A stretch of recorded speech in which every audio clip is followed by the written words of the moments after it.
Hello guys, pag-usapan lang natin ang breaking news. Daniel Padilla, ninong sa apo ni Carla Estrada. Daniel Padilla, ninong sa unang apo ni Carla Estrada. Exclusive yan pinag-uusapan at pinagkakaguluhan at pinagpepestaan. At lalong-lalo na guys, sinare pa sa atin ni Carla Estrada lahat ng mga nangyari umano sa binyag ng unang apo ni Carla Estrada. At lalong-lalo na guys, kapansin-pansin inamin ni Daniel Padilla na gusto niya nang magkaroon ng pamilya dahil sa saya ni Carla Estrada sa kanyang unang apo nang dahil sa kanyang anak na si JC Padilla, ang kapatid ni Daniel Padilla. Pinag-uusapan nga naman kasi guys na sobrang saya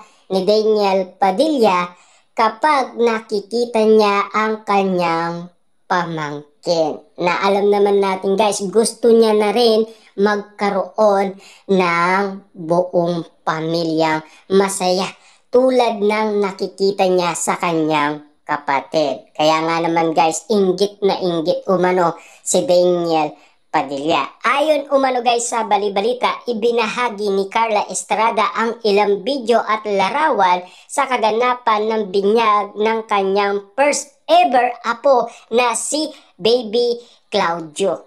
Kasi guys, pinag-uusapan nga naman kasi lahat ng nangyari at kilig na kilig umano guys ang mga Delulu fans dahil super cute nga naman kasi ng apo ni Carla Estrada. Kaya nga naman guys, ang mga Delulu fans, pinagmamasdan nila si Daniel Padilla na parang gusto niya na raw magkaroon ng baby.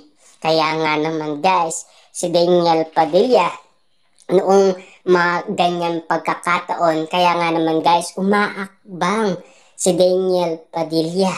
At syempre, inaanap niya si Catherine Bernardo. Kaya nga naman guys, nung gumawa ng paraan, si Daniel Padilla ay gumagawa na rin ng paraan si Catherine Bernardo. Siyempre guys, no, nakuha na ni Daniel Padilla ang matagal-tagal niya nang pinapangarap, ang tiwala ni Catherine Bernardo. Sasayangin niya pa ba yun? Hindi na guys, kasi alam naman natin, lahat ng kwento, lahat sa social media ay nalaman natin yan. Lalong-lalo na guys sa mga issue ni Ogie Diaz, Christopher Min, Sian Gasa, ang tatlong pambansang marites na alam lahat ng kaganapan sa lahat ng social media platform at kung ano ang nangyayari kina Daniel Padilla at Catherine Bernardo simula iwalayan hanggang suyuin muli ni Daniel Padilla si Catherine Bernardo. Kaso nga lang guys, wala si Daniel Padilla nung una. Siyempre yung pagkakataon na ginagawa ngayon guys ni Daniel Padilla, waging-wagi na siya guys sa puso ni Catherine Bernardo. Si Baby Claudio ay junakis ni na JC at Natalia. Ibig sabihin, yan ang mag-asawa na kapatid ni Daniel Padilla, walang iba kundi si JC Padilla. Na alam naman natin kasi guys, no, ang lahat ng pinagdadaanan ngayon ni Daniel Padilla, kung bakit napakasaya niya at kung bakit guys, yung advocacy ng Katniel, siya yung nagpapatuloy. Nais niya kasi guys bumawi kay Catherine Bernardo. Na alam naman natin guys, no, last 2023, ganyan din ang ginawa niya. Kaso nga lang guys, lahat ng mga tao, wala ni isang naniniwala sa lahat ng ginagawa ni Daniel Padilla. Sarado umano guys ang kaisipan nila sa lahat ng nangyayaring ginagawa ni Daniel Padilla. Ang nakikita pa rin nila yung masamang ginawa ni Daniel Padilla, yung panlulokong ginawa niya kay Catherine Bernardo. Present sa simpleng binyagan ang tito ninong ni Baby Claudio na si Daniel Padilla. First grandson and I want more. Happy Christining Baby Claudio, sabi ni Carla sa caption ng kanyang Instagram post nitong March 24. Na alam naman natin kasi guys, pinagkaguluhan lahat ng kumare ni Carla Estrada, lahat ng mga netizens at lalo-lalo na guys, ang mga Dilolo fans ni Daniel Padilla. Siyempre, alam naman natin guys, no? First, apo yata yan ni Carla Estrada.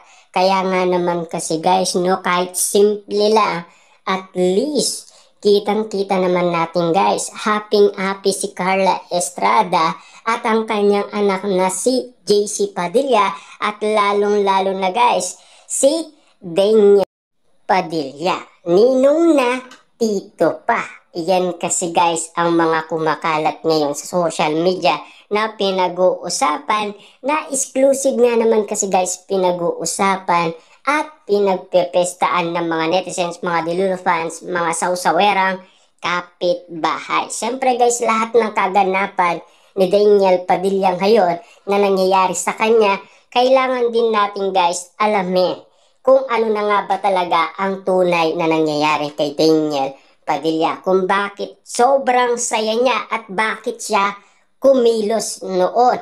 At kung bakit gumagawa siya ng paraan para mapalapit ito kay Catherine Bernardo. Kita nyo naman guys, no? Si Daniel Padilla ay spotted na gumagawa ng paraan.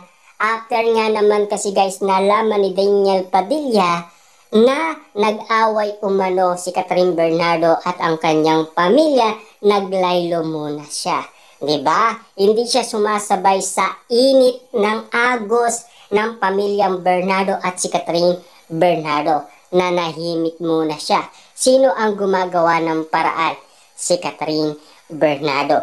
Para lamang guys malapit siya kay Daniel Padilla. Kita nyo naman guys, no? Lahat ng mga nangyayari ngayon sa Katniel, na alam naman natin guys, mahirap tanggapin ang lahat ng nangyari.